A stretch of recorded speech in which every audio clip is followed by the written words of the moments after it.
Hola, bienvenidos a todos.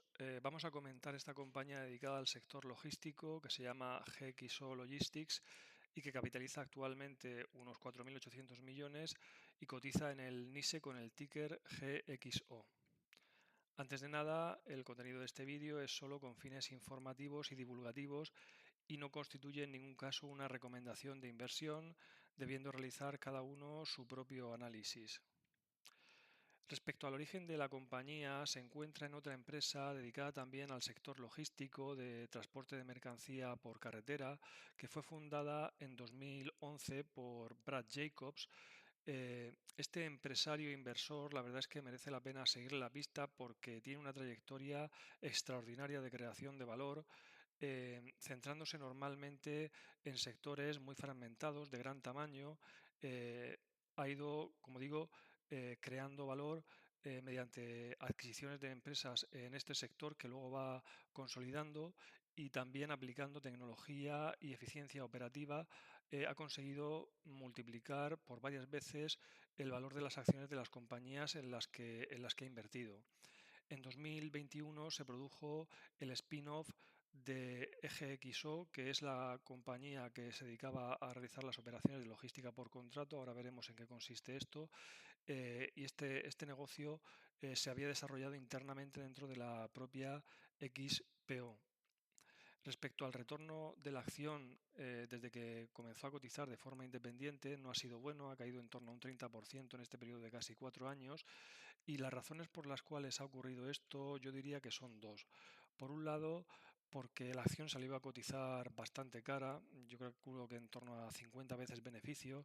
La verdad es que si Brad Jacobs tiene una buena reputación como comprador de empresas, la verdad es que tampoco se le da mal vender. Y luego también hay otra razón y es que la compañía, aunque ha ido muy bien en cuanto a los ingresos, hay que tener en cuenta que se encuentra en una fase de innovación, al igual que el sector, de forma que se requiere mucha inversión y mucho gasto que pasa por la cuenta de pérdidas y ganancias, por lo que los resultados, los márgenes y el flujo de caja están constantemente deprimidos. Por lo tanto, el mercado yo creo que está un poco a la expectativa de ver que ese crecimiento en ventas se acaba materializando en resultados. La situación, la verdad es que me recuerda bastante a la que vivió la propia XPO durante varios años, en la que igualmente presentaba resultados bastante deprimidos y digamos que tenía unos ratios financieros que eran difíciles de ver, pero al final, al cabo de los años, demostró el potencial que tenía. Respecto a la logística por contrato, al final no es más que la delegación de las operaciones logísticas en una compañía especializada. Tradicionalmente las operaciones logísticas se desarrollaban internamente por las propias empresas. Se trataba de operaciones en las que había que acumular personas, máquinas, naves industriales para transportar o almacenar cosas y ahí no había mucho margen para aportar valor añadido. Sin embargo, desde hace unos años esta situación está cambiando por una serie de tendencias en las cuales hay necesidad de dar una respuesta más especializada a las necesidades logísticas. Las cadenas de suministro se están volviendo cada vez más complejas, requieren de respuestas más rápidas. Hay también riesgos geopolíticos, restricciones en la capacidad de las cadenas de suministro. Está también, por otra parte, todo el fenómeno de la relocalización de las operaciones logísticas a los países de origen. El e-commerce también ha afectado mucho a las operaciones logísticas, ya que requiere igualmente de soluciones mucho más especializadas. Por ejemplo, está todo el tema de la logística inversa, que es la parte relativa a la devolución de los productos que se piden por Internet normalmente, que actualmente se cifra entre en torno al 20 o el 30%. Obviamente, este tipo de de situaciones antes no se daban y ahora requiere de soluciones mucho más especializadas y mucho más eficientes para no entrar en pérdidas. En definitiva, hay toda una necesidad de replantearse la cadena de suministro y las operaciones logísticas como una estrategia para tanto para crecer como para poder mantener unos costes a raya. Y por otra parte, todas estas necesidades pueden ser atendidas gracias a la tecnología, al desarrollo de la robótica y de la inteligencia artificial. Y la respuesta que da el mercado a esto, como digo, es la de subcontratar estos servicios a empresas que están especializadas en reducir los costes de las operaciones logísticas y poder capturar parte de esa mejora en costes. Al final esto es lo que hace GXO. ¿Y cómo lleva a cabo estas operaciones? Pues a diferentes niveles. Por un lado, lo que llaman Large Scale Automation. En esta categoría se incluiría todo lo relativo a implementar tecnologías automatizadas en los almacenes y centros de distribución, como los llamados robots colaborativos o cobots, que trabajan junto a los operarios para mejorar la eficiencia en tareas repetitivas como el picking o el embalaje, sistemas de clasificación automatizada, como por ejemplo cintas transportadoras inteligentes o clasificadores de alta velocidad o robots o brazos robóticos. También el almacenamiento automatizado, que son sistemas que almacenan y recuperan productos automáticamente, optimizando así el espacio y la velocidad, o vehículos guiados automáticamente que transportan productos dentro de los centros logísticos sin necesidad de intervención humana. Todo ello aumenta la productividad, reduce los errores humanos y permite a GXO manejar volúmenes mucho más grandes con menos espacio y tiempo.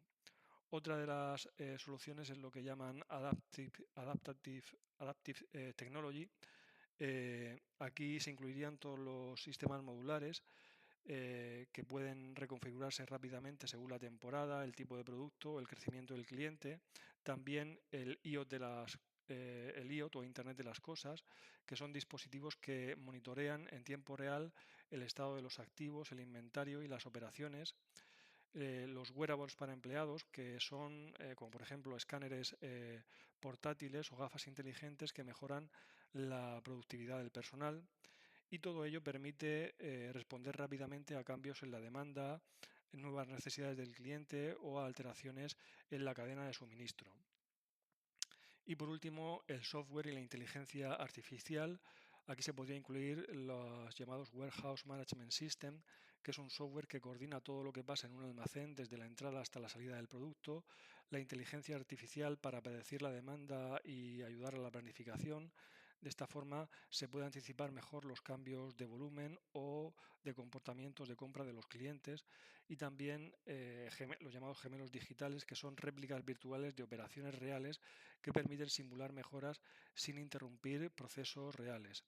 Igualmente, esto ayuda a la toma de decisiones, reduce costes operativos y permite hacer ajustes antes de que ocurran los problemas.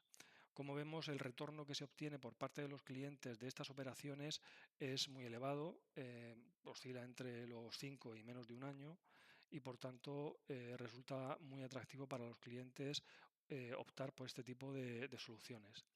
Aquí he traído esta entrevista del director para España y Portugal de GXO, que obviamente está referido a las operaciones en estos países, pero que resulta muy ilustrativa de lo que acabamos de decir.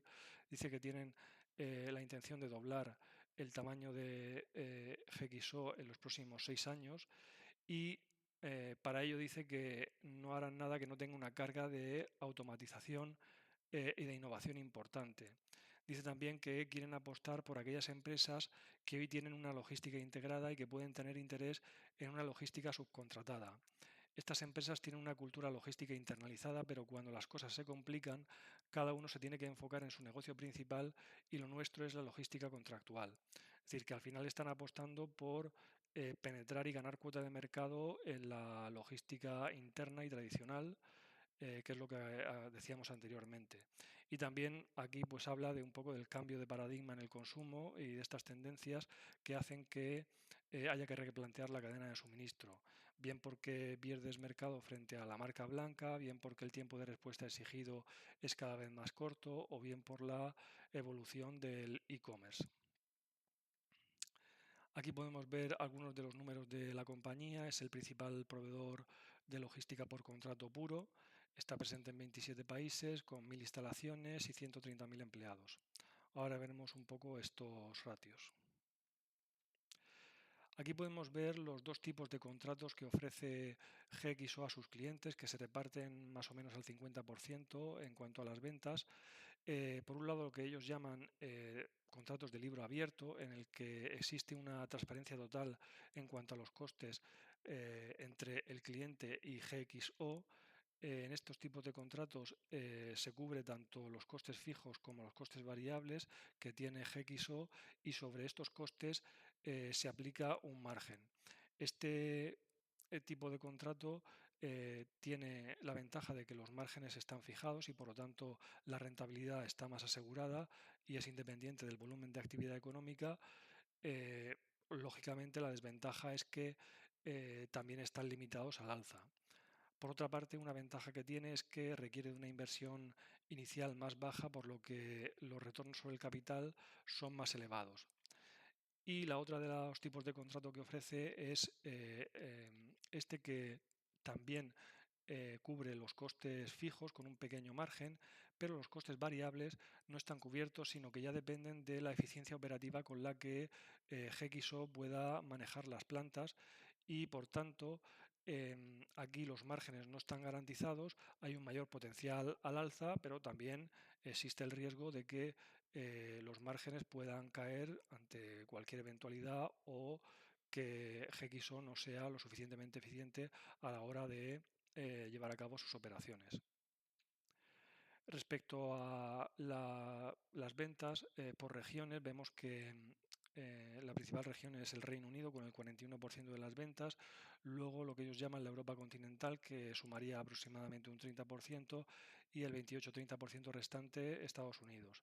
Respecto a los ingresos por verticales, destaca el canal Omnichannel, que tiene el 44% de las ventas. Aquí se incluiría todo lo relativo a la venta tanto por Internet como por tienda física, tecnología, alimentación, industrial, y en esta categoría que no diferencia estaría incluido lo que es el sector aeroespacial y el sanitario, que son sectores en los que la compañía está creciendo mucho y que además tienen un mayor margen y valor añadido. Aquí podemos ver algunas de las principales empresas que tiene. Como vemos, son todo empresas y marcas muy reconocidas. Y respecto al mercado, en el documento que ellos emitieron con motivo de la IPO, cifran el mercado actual, que es el de Europa y Estados Unidos, en 130 billion, con un potencial adicional de 300 billion. Actualmente tiene unas ventas aproximadas de los 12 billion, por lo que estarían en torno al 10% de cuota de mercado en la región en la que ellos están centrados actualmente, que como digo es solo Europa y Estados Unidos. El mercado se espera que crezca en los próximos años en torno al 4% en términos reales. Aquí podemos ver un listado de los principales jugadores del sector. El principal es DHL con el 6,1% y seguido de la propia GXO. Todas estas compañías, hay algunas de ellas que cotizan, otras no. Yo creo que la única que se dedica exclusivamente a la logística por contrato es GXO, porque por lo que he visto las demás tienen esta división, pero también tienen otros verticales. Ahora podremos ver un poco los números de DHL, que es la que más se parece en cuanto al target que tiene GXO de ingresos y beneficios. Y aquí, por ver un poco la evolución del negocio, de los números, vemos que los ingresos han evolucionado bien, han crecido en torno al 15 o 20% desde que empezó a cotizar. En el periodo de 2022 a 2024 han crecido de los 9.000 millones a casi los 12.000 millones. Esta empresa, el último año en el que cotizó de forma integrada en o sea, que estaba integrada en XPO, tenía unos ingresos de en torno a 6.000 millones, y actualmente vemos que está en los 12.000, por lo que ha crecido o ha doblado los ingresos en este periodo de 2021 a 2024. Este crecimiento se reparte a mitad entre adquisiciones y crecimiento orgánico. Pero es lo que decía antes, como vemos, aunque los ingresos han aumentado a un ritmo considerable, los beneficios no acaban de despegar. En el 2022 tenía unos beneficios operativos de 242 millones y en 2024 ha presentado unos beneficios operativos de 218. Y respecto al flujo de caja, pues lo mismo. El flujo de caja operativo en estos últimos 3 años está en torno a los 540 millones, a los que además hay que restarle el CAPEX, con lo cual el flujo de caja es todavía menor o incluso negativo. Em, en cuanto a los resultados del último trimestre, pues un poco más de lo mismo. Mucho gasto extraordinario, y beneficios deprimidos o que no crecen, y también márgenes bajos. El flujo de caja operativo del trimestre comparado con el primer trimestre de 2024 también ha caído. Hay que decir también respecto a esto que estos resultados, y de tanto del último trimestre como de los últimos meses de 2024, se encuentran afectados por el hecho de que en 2024 realizó una adquisición bastante grande de una empresa llamada Wincanton, que aunque está integrada ya en las cuentas de GXO, ambas empresas siguen operando de forma independiente porque el regulador todavía no le ha dado el ok para que puedan integrarse a nivel operativo, y lógicamente esto está afectando a los costes de la compañía porque no han podido aprovecharse todavía las sinergias de costes que tendrá. Pero se espera que para la segunda mitad de este año 2025 se dé la aprobación definitiva y puedan empezar a beneficiarse de esas sinergias de costes. Y aquí he traído este ejemplo de una adquisición que hicieron en 2022 un poco para poner en contexto estos números que acabamos de ver. Esta es una empresa que adquirieron en el año 2022 por 1.100 millones y tenía unos ingresos iniciales de 1.300 millones.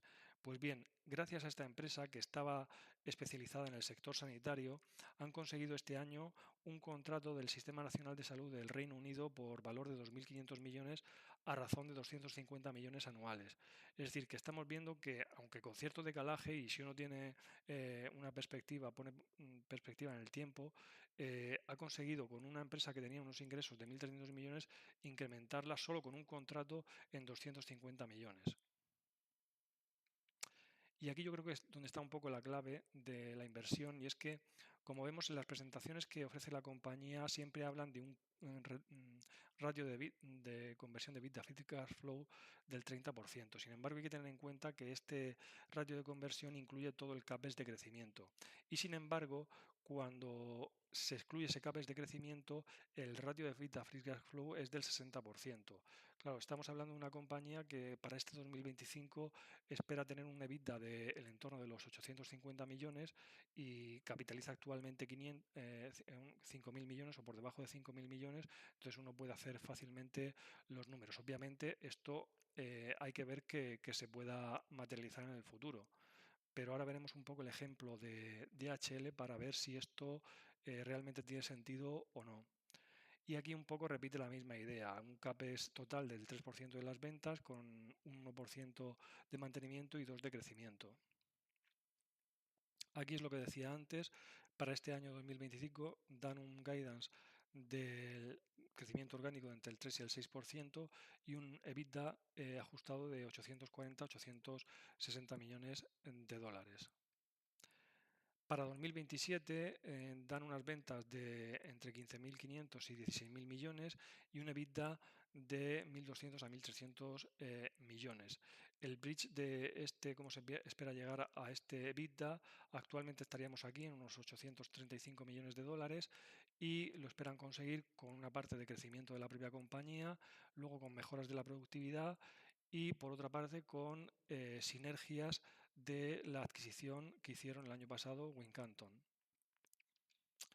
Y aquí está el ejemplo de DHL, que es una empresa que, como digo, tiene otras divisiones. La división de logística por contrato se corresponde con lo que ellos llaman supply chain, y vemos que tiene unos ingresos actuales del entorno de los 17.000 millones, que se parece bastante al objetivo que tiene planteado GXO para 2027.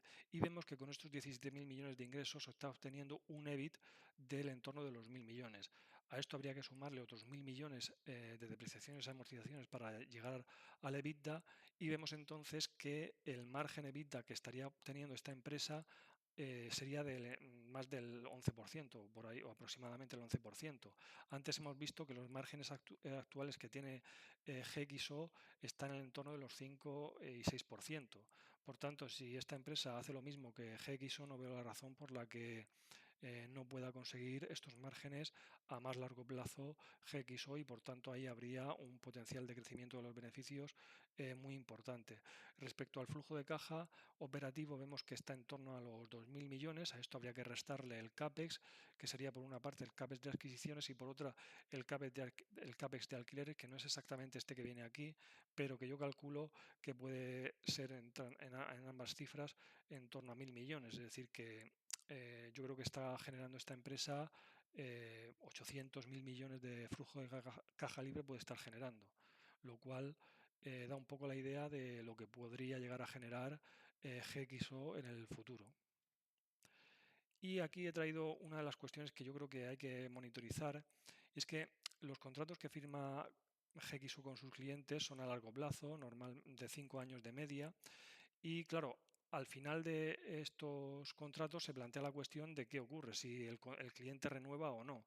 Y el crecimiento orgánico que espera obtener la compañía es, por una parte, el crecimiento orgánico propiamente dicho, restándole la potencial pérdida que pueda tener de los clientes que no renuevan el contrato. Esta cuestión fue planteada precisamente en la última conference call, y se le pregunta por la potencial caída o desplome de los ingresos por la no renovación de los contratos, y a esto respondió el CEO que el nivel de renovaciones que están viendo está dentro de lo normal y que no ven ningún desplome de los ingresos de las renovaciones en el horizonte, que tienen un nivel de satisfacción de los clientes importante. Obviamente, esto es lo que dice el CEO, pero es una cuestión que sí que creo que es clave y hay que ir monitorizando. Aquí podemos ver un poco la situación financiera de la compañía. Tiene una deuda total de 2.700 millones, la mayor parte es a tipo fijo, y una deuda neta de 2.400 millones, con una deuda neta EBITDA de 3 veces, y ellos han declarado en la última conference call que no esperan realizar adquisiciones grandes próximamente, y que la prioridad es la de ir desapalancándose. Vemos que aquí el negocio es un negocio asset light. Aquí podemos ver todos los centros logísticos que está operando, en torno a 1.000, y como vemos apenas tiene centros logísticos en propiedad, la mayor parte o están alquilados. Hay que tener en cuenta que como los contratos que firma con los clientes son a largo plazo, pues se puede machear bien estos contratos con los alquileres que suscribe. Y la otra parte es proporcionada por los propios clientes. Una de las críticas que he visto que se hace a esta compañía es que ofrece unos retornos sobre el capital, unos datos sobre los retornos del capital que estarían sobreestimados. Es verdad que en el cálculo de estos retornos sobre el capital no está incluyendo ni el goodwill ni los intangibles que se derivan esencialmente de las adquisiciones que ha realizado, pero vamos, yo creo que es correcto hacer esto, porque al final el sobrecoste que se paga por las adquisiciones es solo una vez, y por tanto lo que hay que mirar es el retorno del negocio subyacente, que además es por otra parte lo que ellos están diciendo. Aquí podemos ver el perfil de deuda que tienen. El próximo vencimiento importante que tienen es en 2026 con 400 millones, y luego ya el próximo vencimiento que tienen es en 2029. Y aquí vemos los principales accionistas de la compañía, aparte de los habituales fondos de inversión. El principal inversor individual es Brad Jacobs, que es el presidente no ejecutivo de la compañía, no tiene funciones ejecutivas en la compañía tras la spin-off, y es verdad que vendió la mayor parte de las acciones con motivo de la spin-off, aunque todavía conserva un número importante de acciones. Y aunque vemos que el equipo directivo no tiene un número de acciones, un porcentaje de la compañía muy elevado, sí que vemos que en el último trimestre, en febrero de 2025, anunciaron un plan de recompra de acciones por valor de 500 millones de dólares, y han adquirido en este corto espacio de tiempo, desde febrero hasta el 31 de marzo, 2,8 millones de acciones por valor de 111 millones de dólares, lo cual representa el 2,4% del capital de la compañía. Es decir, que han entrado a comprar acciones a saco, lo cual pues pone de manifiesto la confianza que tienen en la compañía, y que además consideran que está infravalorada. Y bueno, esto ha sido todo. Espero que haya sido de interés esta tesis de inversión y podéis suscribiros al canal para seguir recibiendo contenido sobre inversión y análisis financiero. Muchas gracias.